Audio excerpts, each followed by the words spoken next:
Hello, welcome to Chair Talk, where we just sit down and get to the heart and soul of soccer and life. I am so excited that we have Edson Buddle here, this legendary U.S. soccer player who I think has done so much for the game, but he's so humble, a kind person. I'm excited to be able to talk to you for our second episode. I mean, you were on the national team, you won an MLS Cup, you won 2 supporter shields. You are a Golden Boot winner. I mean, you played in Germany. You've done so much for the game. Your father has an amazing program in New York City or Long Island. And I'm excited to kind of talk to you about, where your career was as a player, where you're going now as a coach. So Edson, welcome to Chair Talk. Nicole, thank you for that lovely introduction, first and foremost. And it's a pleasure for me to be here. Wonderful, wonderful. So I just want to get right into it. Like, what got you into soccer? Like, what was your first soccer memory? Well, my first soccer memory, I would say, is my first club team. AYSO team. And I just put them all in one barrel, right? Yeah. But my first AYSO team was the Bandits, the Red Bandits, and it was in Blind Brook, New York, and I scored quite a bit of goals for that team, and I fell in love with the cheering, the winning, the cheering, the build up to the games, and keeping track of the wins and the losses and the goals I scored, and having my mom there, it was easy for her to commute, because in those times you didn't have GPS, right? So my mom hated driving, being Jamaican, you get lost all over the place, and shout out to the West Indies. Yes, that's right. I know, and she was there. She was at those games more than my games in Long Island. I'll tell you that much. So wow. Those are some of my first soccer memories. Well, and I know your father was a professional. I think I lost you there. See, there you go. You're back. Yeah, I got a call midway through there. I know your father was a professional soccer player. How did you? You're just talking about your mom. How did your family help to prepare you? I think it was instilling the fundamentals, right? I mean, don't want to sound cliche. It's about, Saturday cleaning, keeping your room clean, I would say having a meal every day, cleaning my dad's shoes, and I think the feeling you get from having a clean area, and then it gives you a chance to set the foundation for you to execute, get a clear mind to do whatever you need, My dad was a visual learner, so I had soccer lamps, so I see a soccer ball here and there, whether it was Sunday mornings, the games, Italian games. So I saw that. My dad took care of himself, so it's like monkey see, monkey do. So you see a fit guy that worked out, I think you kind of emulate that. So I think he was kind of a wizard and, instilling these things visually and these habits of self-care. I think that's what set the stage for me. So I recognize you've been friends with a lot of the guys that you've played on the national team with for quite some time. How far back and can you tell us some of the names of the guys that you played with when you were younger, going into like a national team, and like what that was like for you guys? The first person I would say that went back the furthest, that would be Kyle Martino. So Kyle Martino played with my godbrother who lives in Connecticut. And then I met Kyle when I was about 13, and I think he's the only person that sustained to a pro career. Chris Winger, I only played with him in the summer. One summer, I think 1 or 2 summers, but he was Beasley's age, and Gooch's age. So he played up to play with us, which probably helped his development. But Kyle Martino's at 81. Like I am, which got the short end of the stick. Because after the 82s went to IMG. Yeah, they did really well in their under-17 World Cup. But eventually, we all met at the U20s and we merged that team. So, see, I was gonna say, I always think that you guys are because you guys are all good friends. Like I know Gooch and like Mauricio and some of those guys. So I always think you guys are always in the same age bracket. I mean, you guys are close enough. But I don't know how Maurice got in there. He's like a 77 or 79 or something. You know what I'm saying? But he somehow scotched his way in there. So before it was IMG, like was it just ODP? Like how did you guys kind of get through? Was it like a regional to like how did it all work? Well, I'm being from Westchester, I would have to commute to Long Island. So Kyle Martino was in Connecticut, you got the tri-state area, right? And then he would pick me up in Westchester, and then we would commute to Long Island. And then that's how I met most of the Long Island guys. So at that time, Westchester was real soft, and You know, it was easy. And I didn't say that to my dad. My dad was like, for my development, you need to go to Long Island, you know? And no offense to FC Westchester, but that's where the hub, the soccer hub of New York is. And and I kind of beat all of them up. You know what I mean? Like it's like now I look back and I'm saying, man, I went there by myself, did my thing. There's a mutual respect. You know, you know, to Westchester, Long Island, even Connecticut. Kyle even tougher. You know, being this kid from Westport. You know, coming to New York, you know, the courage that takes and the diversity of soccer in Long Island. And I think that helped my development. And you had the ODP. The ODP helped. And then you go to the regionals. Once you go to regionals, you go to nationals. And so I was 13 years old when I made it to the national team pool. And you get all this Nike equipment. And on that journey, you get to see the elite, the best of the best, you know, and that's how I kind of met everyone. The one big gumbo. That's the short version. Because you know, it's interesting because, you know, like I'm really close with Sully Hamid, whose dad is who's the father of Bill Hamid. And, you know, and I'm interviewing Hassan Pinto, whose daughter Brianna Pinto is playing for UNC and for I think it was the U20 national team, and then also. Derek Etienne, who has a daughter on the national team for Haiti, and his son plays for Columbus now. So I'm noticing that some of your dads who have played professionally, when they're coaching their kids, man, there's something special going on there. What is it about professional level fathers who are coaching their kids? We can even put Christian Pulisic in this. That's really special. What does that do for you? And I've also heard about those Jamaican indoor futsal leagues. I want to hear a little bit about that too. Yes. I mean, it's in your DNA, right? It's kind of like what you surround yourself with. And I think instilling exercise is important, right? Human first, right? It's not about how far you go. You know, I think it's about that feeling you get when you're fit, right? That's like the ultimate high, the self-care, right? And I think the former pros, like my dad, you know, the Edson, Bill Hamid's dad, I think they instill these things first, right? And then you want to be like your parent. You want to impress them. And then if you're around the game, if you have a dad that coaches, you're in the environment, and now you're getting those 5 day a week training.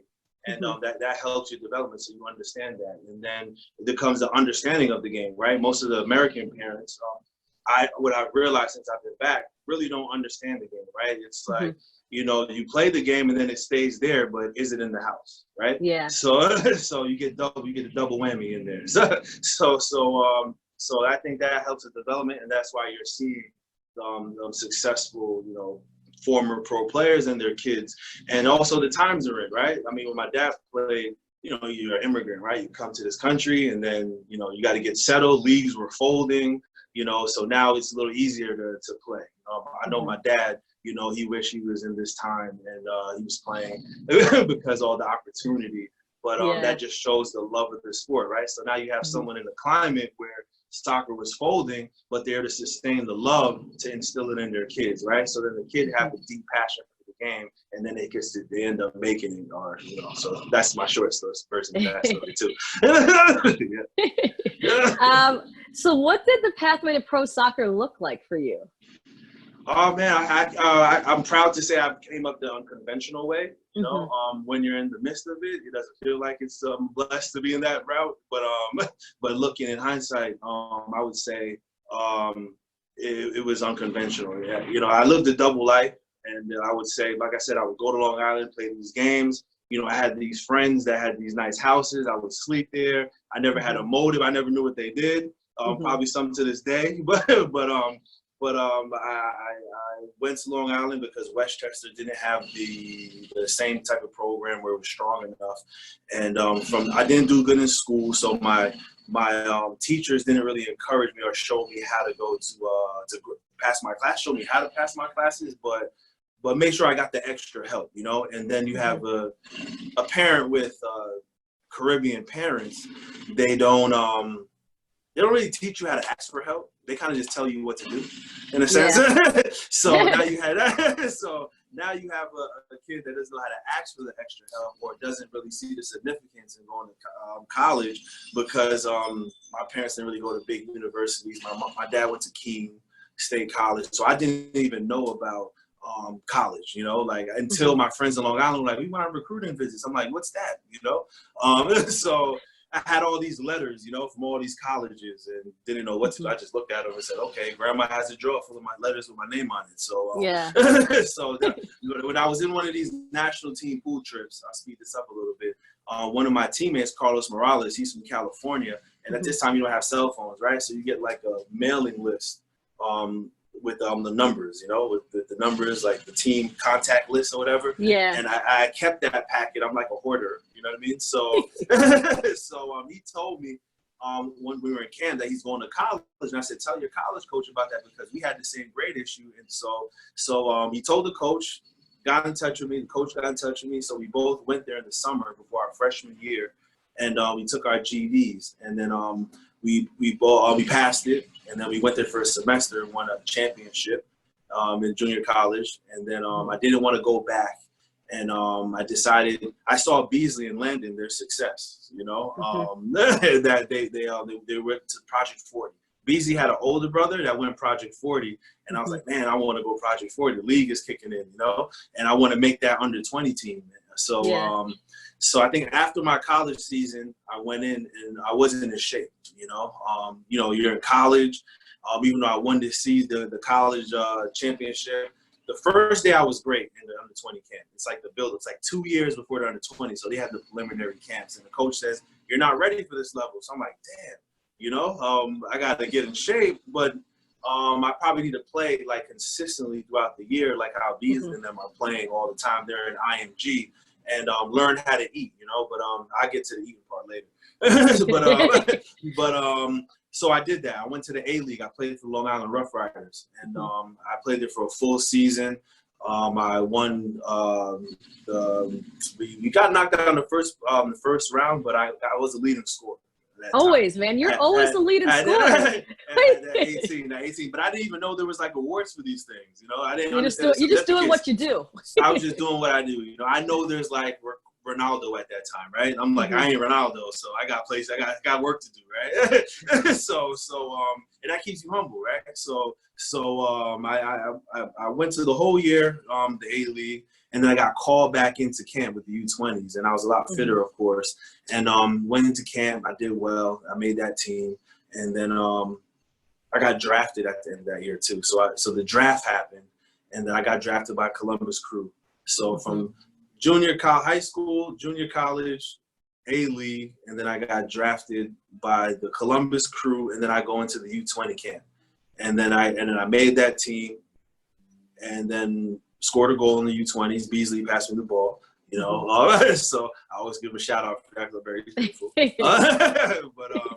But I didn't go to Europe. I played. I thought, you know, maybe a club would come, a big fairy tale. But you got to be proactive. That's a whole other subject. You know, you got to find an agent, you know, and get over there, stuff like that. But for where I was on my journey, I think it was essential for me to go to Columbus because it's a college town. I need to grow as a human first, you know. Like being on your own without Wi-Fi in Europe, with my mentality at that age, it wasn't for me. Looking back. Well, no, this is good though. So, Yeah. who were your mentors? Like, because I know you had was Dante Washington on that team and Jeff Cunningham and some of those guys then? Yeah. So when I was in Columbus, good question. So I had Dante Washington was there. I had shout out to Dante, by the way. Yes. Big shout out to Dante. He's a good leader, you know, at least by example. Jeff Cunningham, Brian McBride. I had some really good players there that different, you know, everybody were human, right? Everybody got their different traumas, but they were good pros, you know, and I couldn't just play forward. I had to play outside right to work my way back to forward, but, you know, I love the game and, you know, I make it work, you know. I didn't Thinking complain. about that now, complain. though, there's some legendary strikers on that squad. My gosh. Yeah, absolutely. I mean, wow. If you take it even a step further back, you know, if you were an American player playing in those times, there were so many good foreigners in this country. So if you were an American player playing at those times, the Harkseys, the Ronaldos, oh my gosh, you know, the Alexis, even though they like to give Alexi a hard time, you had to have guts. You had to have guts to know how to play in those times because there were some really good foreigners with limited amount of team space. You know, with 12 teams, you know, and now there's, like I said, there's so much more opportunity opportunity, wanted to give those older guys a shout out, you know, and then they were like tough, right? They were like tougher. They like beat you up a little bit on that tough love. Where I think my generation didn't really beat up that young generation. We're just like, oh, we got beat up. We don't want to treat you like that, you know. You guys absorbed all of the abuse for yourself, and then like made it all right for everybody else. So, what was the process of making the national team? Because you made it to the pros, and you had a really great, you know, season. There's sometimes the year you won the Golden Boot and some different things. You were playing with, you know, David Beckham at one point. He was speaking so highly of you. There were so many people. I remember here in Rochester, one of my really good friends, Alex Talley, I'll shout him out. He was like, what does Edson have to do to get on the national team? Because like everyone's looking at, you know, the goals you're scoring. I mean, you're two-footed striker. You're scoring in the air. You're scoring these nasty volleys, you know, just a clinical finisher. And I remember him just being so angry. And we're like, just be patient. It's coming. And then, of course, you know, you did end up making it. But what was that process like for you? Well, it was a rocky road, you know. I mean, I think that road, though, is going to help inspire other kids, you know. I think I went through that so I can identify things in the kids I'm going to connect with going forward, right? And who was the person you said my friend Alex Talley. Okay, yeah, it's a Rochester guy, yeah. Okay, I was thinking, I'm always trying to figure, do I know that person? No, you don't. He'll be happy that you just mentioned his name, though, because he's been a huge fan for probably God knows how long. Okay, all right, that's cool. Tell him I said hello, and thank you for your kind words. Yeah, it was. I think it was owning who I am. You know, I think I was always taught to let my playing do the talking. So that's what I did. Yeah. But there's levels to confidence. You know, there's like letting the playing do the talking, and then there's like owning who you are, verbalizing it. Yeah. Holding others accountable, not only yourself, but holding others accountable. So I think that was the next level for me, you know. I could have took me further, you know, and that's the part that I was missing. I think that is important for as a pro to understand, especially at a young age, that it's okay to to speak what's on your mind. Yeah. And to a coach, it's a business, you know, and I'm looking at you're kind of eager to learn. Yeah. And that could be your Achilles heel. You don't realize how far you've come, in a sense. And that especially a person of color going in an environment where you're not the majority. Yeah. So you looking for that validation so you can speak. Yep. And I remember we talked about that one time about like how, you know, you were trying to fit in so much that you forgot to just play and to kind of just do the things you needed to do. What was that like mentally and emotionally? Because I don't think people understand what it is to kind of be that one minority on a team. And I mean, I experienced that my whole life. But sometimes you're just so used to it that it's not anything. But like, I can't imagine what that would have been like at a national team level, where you're trying to make a team. No one looks like you. Your style of play is maybe a little bit different. You've been coached differently. You've gone through this different pathway than everyone else. That had to be tough. Yeah, it was challenging, mentally tough. It wasn't physically tough, but mentally tough. And you just shut up and put your head down, right? And that's how I've been able to sustain. If I can go back, I wouldn't do that. I would, you know, I'm very yes sir, no. I wouldn't say no. Hello, you know, hi, good morning. But that like I said, I could be a little bit more assertive. You know, and it was okay. No one ever told me I couldn't talk. I just chose not to because. And the money, there's like a lot of things factored. It's not just one thing. The pay keeps you humble too, you know. Right? So if you're not getting paid a lot, you don't want to say anything. But then you have guys in the NBA who get paid a lot that's on the bench, right? They don't say anything, right? So it's the people, it's how they the media, they put the guy in the forefront, right? So they put the guy in the forefront, so the guy in the 12th man that's making way more than the MLS guy in the NBA doesn't want to talk either, just because he doesn't feel like he has significance to talk in the locker room. So everybody in the MLS, like the majority in the locker room, ain't making a lot of money or aren't making a lot of money. So so that keeps you humble. So you're walking on eggshells, whether you're good, whether you're not that good, or you just feel like you're getting kicked off the team. It's just that alone makes you feel a lot of pressure. And then you're not being embraced by the public, right? You're not number one on SportsCenter. So these platforms didn't exist. So that keeps you humble within itself. So when you meet someone, you say, hey, I play in MLS. They're saying, oh, they got a soccer league? that keep you humble as well. So I don't feel like talking in the locker room. But the Yeah. love and the passion I have for the game helped me sustain the longevity. And I wasn't there just for the money. I was there because I love the game and how it makes me feel. Because that's interesting, because I think, you know, we're doing this professional development course, and some of our concerns just with Black soccer coaches are that you're not seeing a lot of coaches, administrators, board members who are people of color. And just with, as the chair of the Black soccer coaches group, I talk with a lot of coaches, and I recognize, I'm looking at their body of work, and I'm like, wow, you've done stuff that nobody's ever done. Nobody knows about it though. And then I'm looking at your, you know, your history, your accomplishments, and your value. You know, you're in that room because you were a valuable soccer player, because you were talented, you know, and I think you were so humble and, you know, really just trying to get better and to do better, and you had this mentality of you just wanted to earn it. You know, you were going to outwork everybody, and you just loved this game, that you forgot that you were there for a reason. You were there because you were one of the best players in the world. And it's interesting because you think about strikers, and normally strikers have like this ridiculous ego where they think they're the greatest thing ever. And, you know, they're God's gift to the world, you know, and then you have such this humble, you know, I'm just going to put my head down and just get this work done and just earn it. You know, you're different. You're a little different for a striker. No, I appreciate that. No, I appreciate that. Like I said, I didn't understand how much influence I had and the impact being a person of color, and how many people are watching, you know, and that needs mentorship. I feel like even though I had some people of color, the Dantes, the Jeffs in the locker room, the Ansel Elcocks, the Robert Frazier's, only Mike Lapper really pulled me aside and said, "That's it. Look, you know, Mike Lapper is a white guy, right?" So, and he pulled me aside and said, "You know, what's going on? Checking in with me." And when you're that young, you don't even know what's going on with you because you have trauma growing up in the inner city. Trauma, just being a human, not even just inner city, just being a human. Black, white, pink, or blue. You have trauma, you know, that you're dealing with, and you're a human first at the end of the day. And it's like I said, it's not how far you go in the game, because once you make it as a pro, you have influence. You know the steps of what it takes to get there. You know, and you lose track of that, and you're doing business with the league. You have a paid internship to take that experience to start your own business. That's what professional sports is.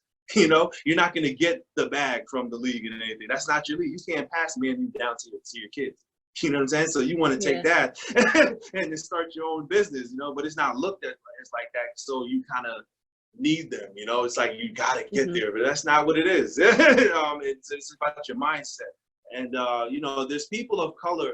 There's not a lot of people of color in, I feel like, in high places in MLS or just around the world. Yeah, there's probably some racism, position of power, but I feel like when you own who you are and you know how to articulate yourself with a person of the next culture, and you meet them halfway instead of waiting for them to validate who you are and be able to share your perspective, they're more lenient or not lenient, but they're more willing to let you be a part of something, to help grow something. If you're unclear or uncertain about yourself and unclear about your message, then the person's going to be unclear about you, you know, at the end of the day. And you had some great friendships.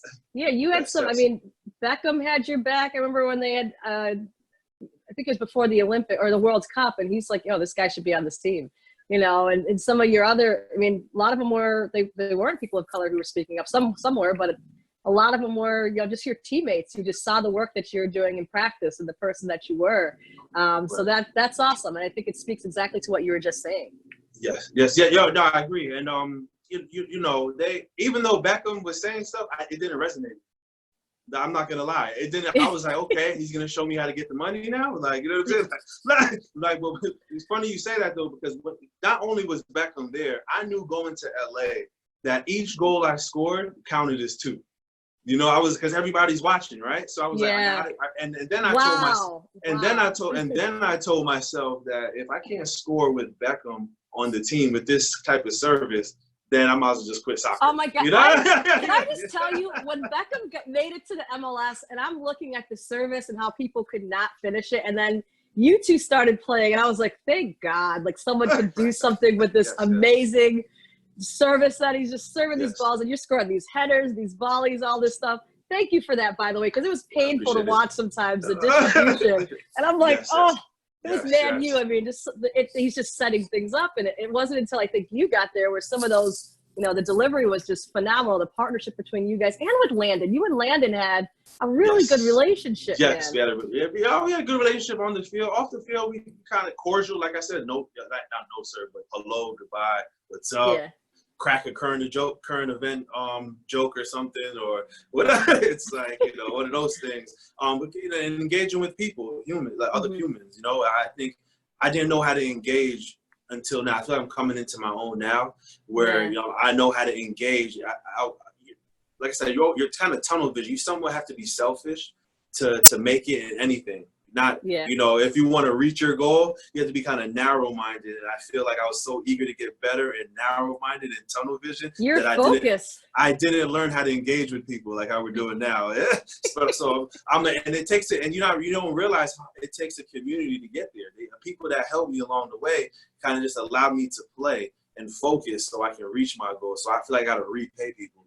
I think it's interesting because you also come from a West Indian family, like you're Jamaican, right? So I'm assuming if you're like every other West Indian family, you probably have a big, huge support system that's your family. So sometimes you forget that the world outside can be that too, because you have this amazing network and nurturing environment that you're being, you know, raised in.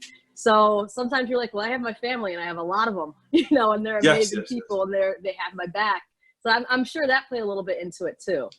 Yeah, sure did. The thing is with Caribbeans, are you Jamaican as well? No, I'm a Vincent. My family's from St. Vincent and the Grenadines. Vincent, oh, okay. So same thing, same pot, different tribe.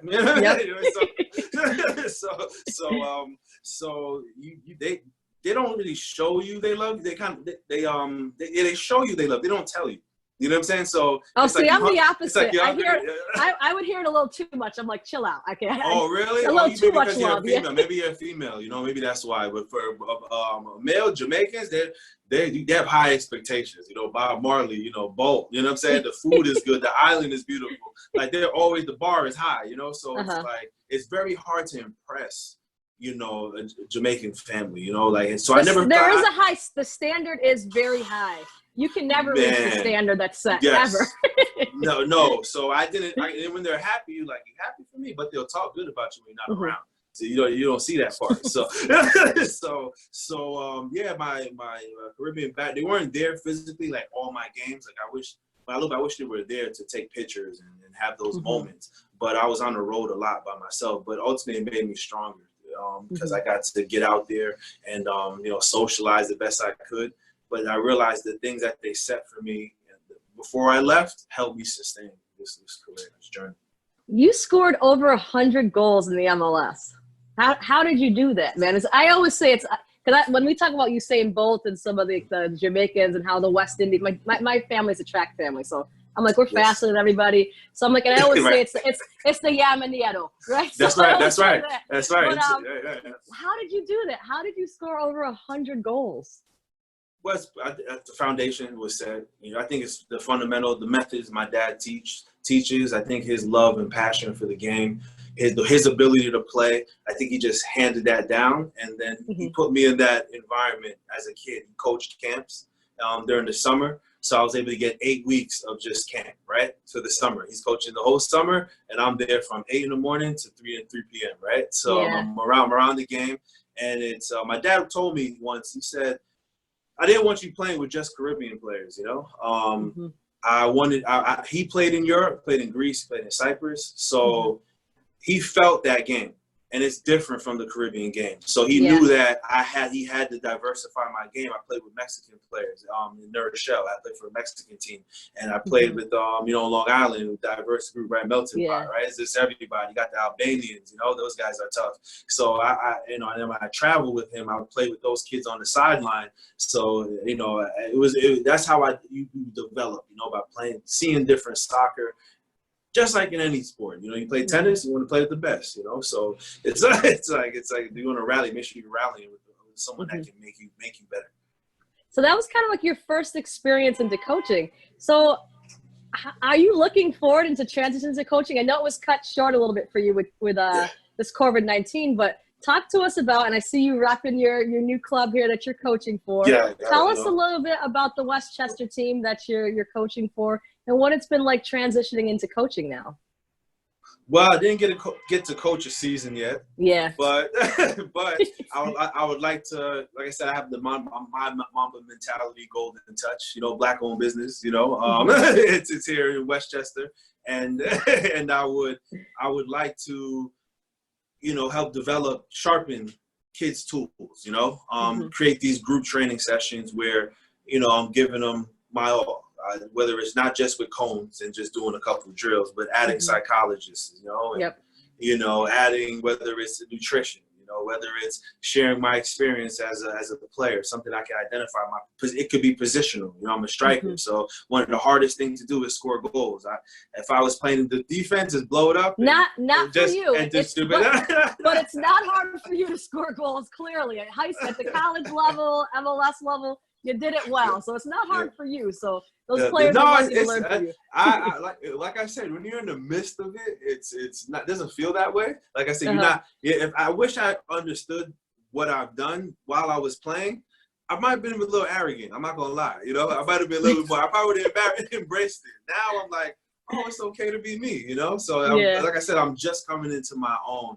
But I feel like if I played like an outside back, like a defense. If I could do it over, I would play the outside back. I get the ball more. Absolutely, I would do that. Yep, and I would play it into the strike and score a couple of times and just celebrate and just come back and just do that. I would do that. Wow, over. Absolutely. Wow. So you'd be Crystal Dunn. Actually, that's definitely. Is it a Long Island thing? Oh man, that's a Long Island thing. I got a whole theory with her too. That's a whole can of worms. Just give me a little bit. Give me a little bit, because you guys are from. Did you know her back in the day, or just? Or? No, I actually remember I didn't know how to engage with people, so there's no way I would have got to meet her in person. Yeah,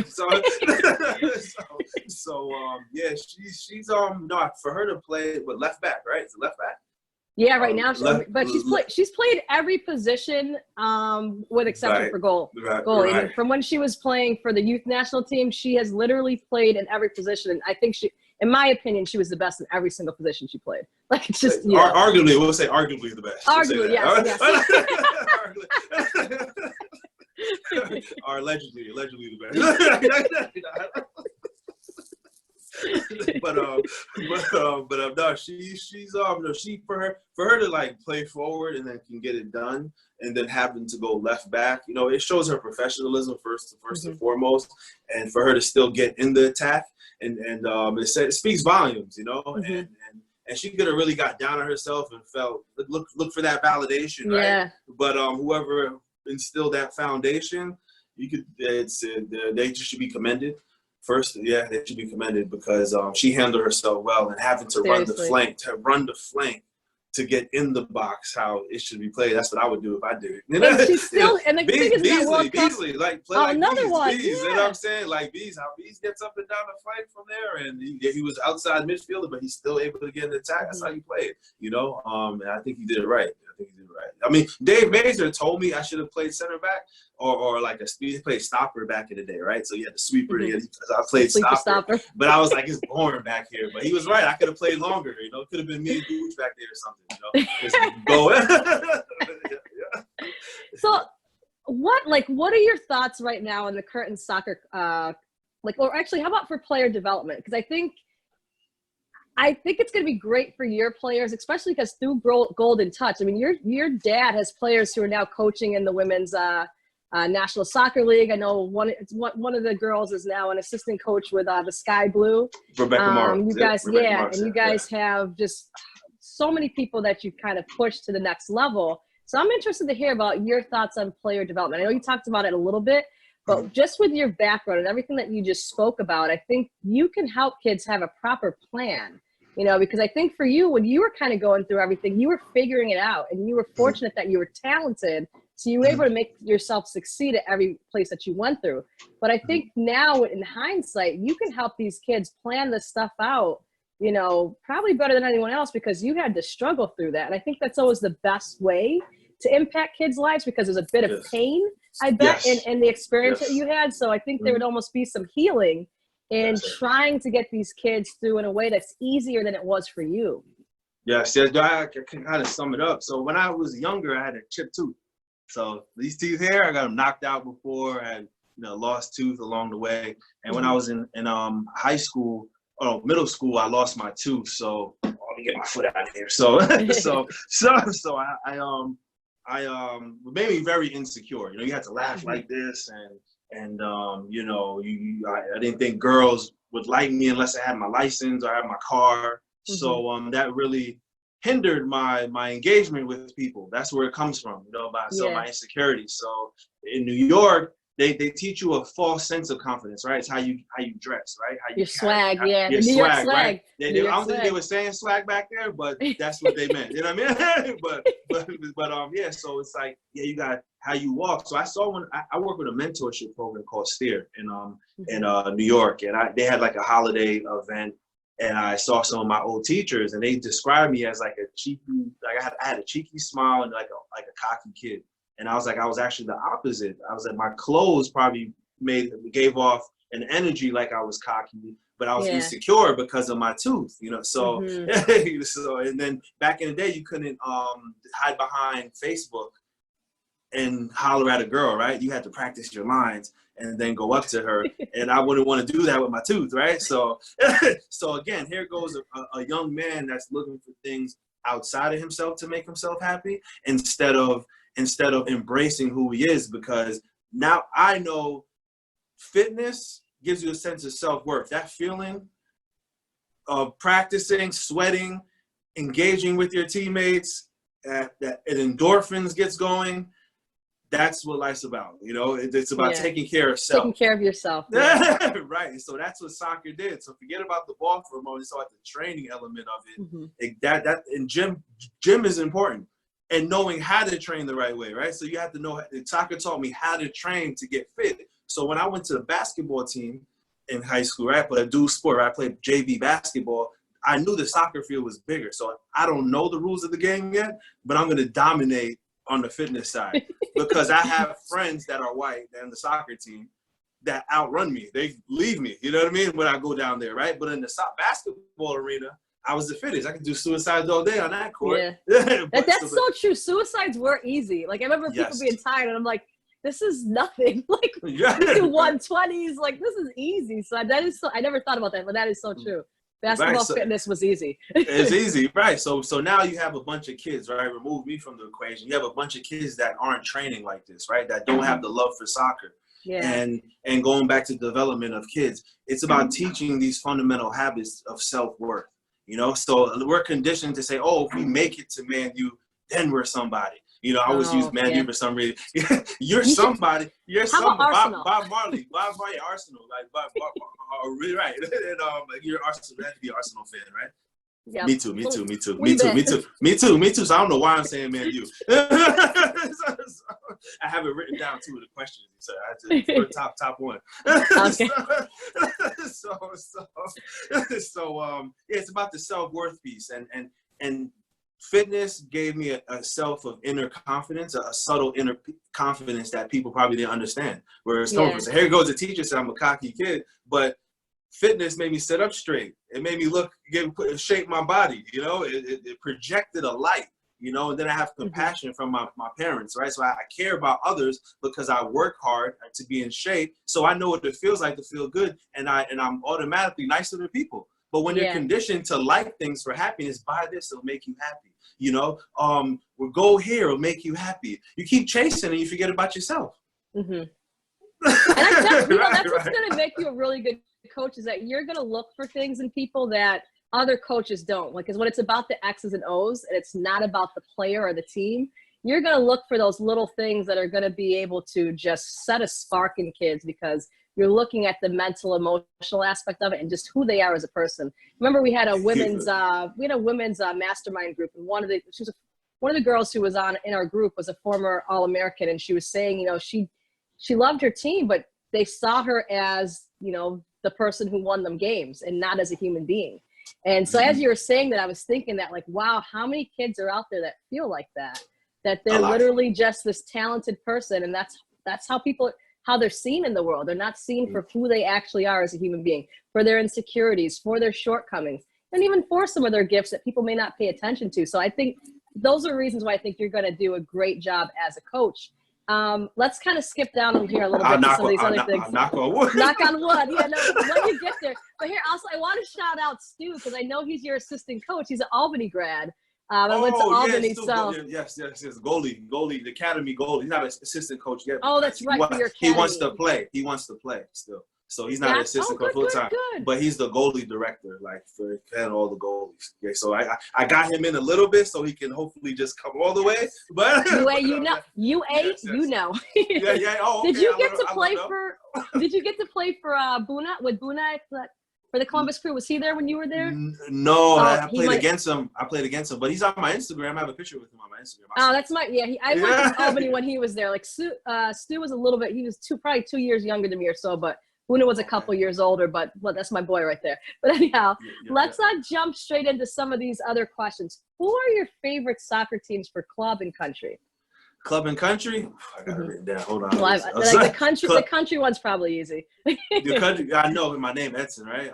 It's well, I'm actually a Dutch supporter. I like Holland. Really? You know? Yeah, I like Holland. Oh, I can see that. I can see now that you're saying it, like as you said that, I'm like, I can see the influence in your game. Like I can see it. Yeah, like, I'm a Dutch supporter. I like Gullit. Yeah. I had Gullit on my wall, and Bergkamp, Van Basten. Cruyff. And he was a huge fan of yours too. Did you end up playing for him? Rudy, I did. I did play for Rudy. It was surreal. I let my poster came alive. Every day I would say, "Holy crap, my poster came alive." I had to like and he spoke very highly of you. Like he was a Edson Buddle fan. Yeah, he changed me. He brought me into the office and he said one day, he goes, "Edson, you remind me of Clivert," which my head grew. Man, they had to oil the door to get me out of the office. They oiled the door. Wow! Oh my gosh! So it doesn't stop there. Don't try to do me like that. Like that. So he goes, everything seems just too easy for you. He said, "Edson, play with more conviction, So when he said that, I was like, all right, I'll just play angry then. I just play angry. After that, I started scoring, a lot. So he was like, and I changed my body language. And that helped me out a lot, and just try to be a little bit more confident. But there still was another tier I needed to take it, but that sparked the how my body language looked, and that's how he described it. He said, it's easy, you can do everything. It wasn't about Edson, run here. I clearly know the game. It's just that like you mean it, that burst, So that's what he did for me. Good. So players. You said players. Yeah, let's go to players. Players. Yeah, let's go to favorite players. Okay. Let's go to favorite player. Okay, I have. Ronaldo, the real Ronaldo. Yes, Ronaldo, the real. Thank Ronaldo, you. Yeah, is he your number one? Is he the number one spot?